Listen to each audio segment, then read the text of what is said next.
ng trabaho. Naging ang komedyanteng si Tia Pusit na nakatrabaho ni Dolphy sa mahabang panahon, pinatotoo rin ng kabutihan ng hari ng komedya. Naku, dami pa dyan. Daming kanya-kanyang mga...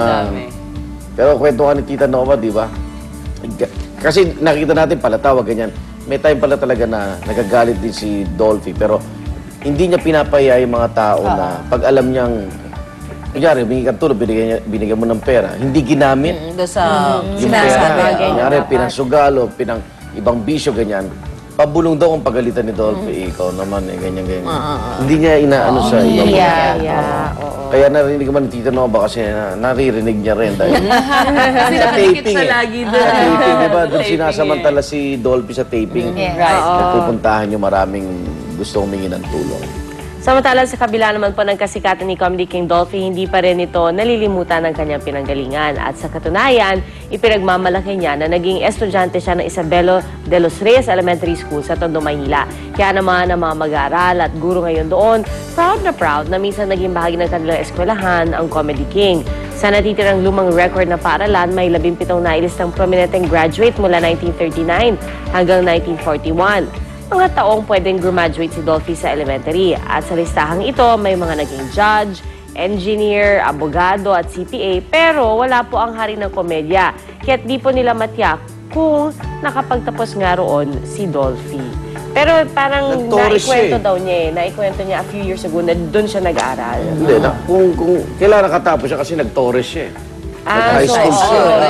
Ibig sabihin, may record ka na elementary dapat. Okay. So doon siya sa Florentino Torres hanggang second year high school lang yata.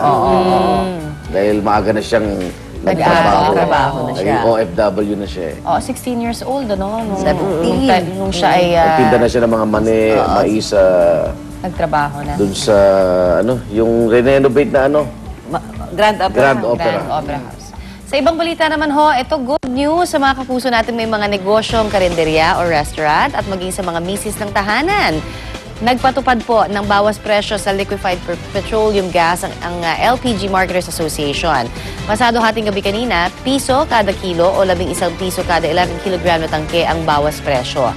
Kaya ang suggested retail price o SRP ng bawat tangke ng LPG ay 538 piso na lamang.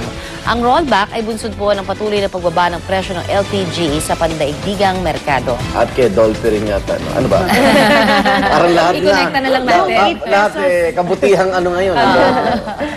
Pero okay na okay kasi naalala ko, umabot pa yan ng 800 yung kada tangke, di ba? Ngayon at least 500 plus.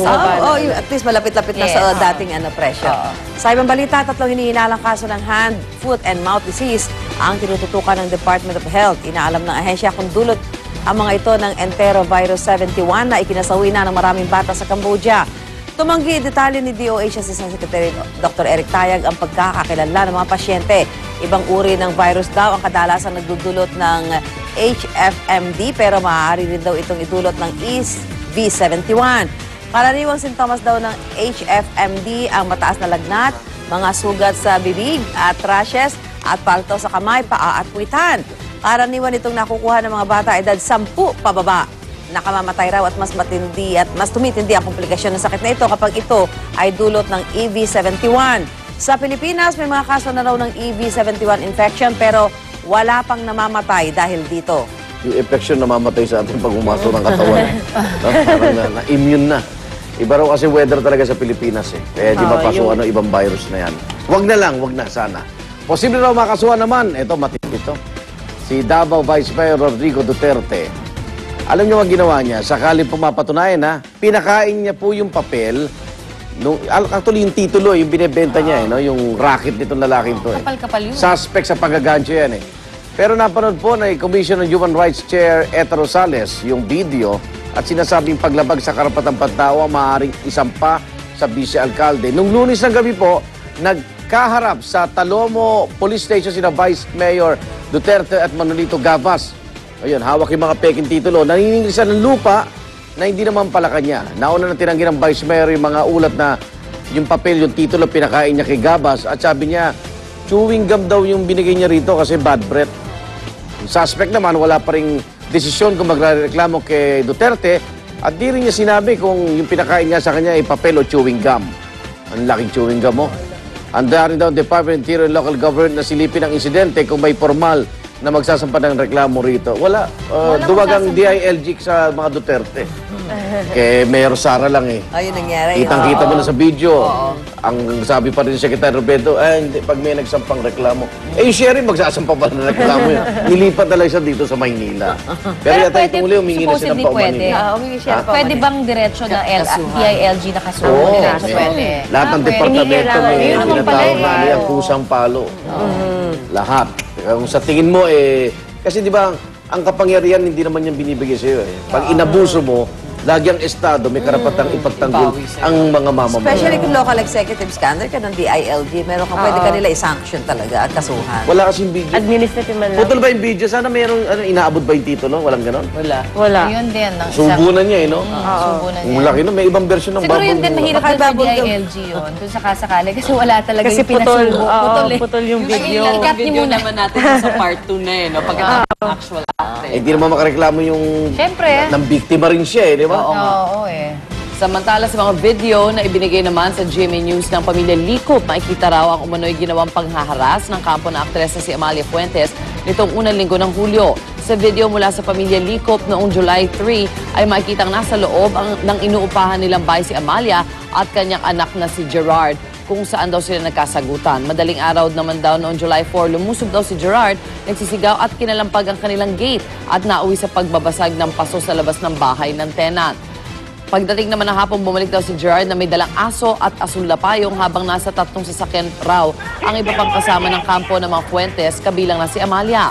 Pagdating ng mga Licop ay bumaba si Peter Tan Licop para kausapin si Gerard at Amalia.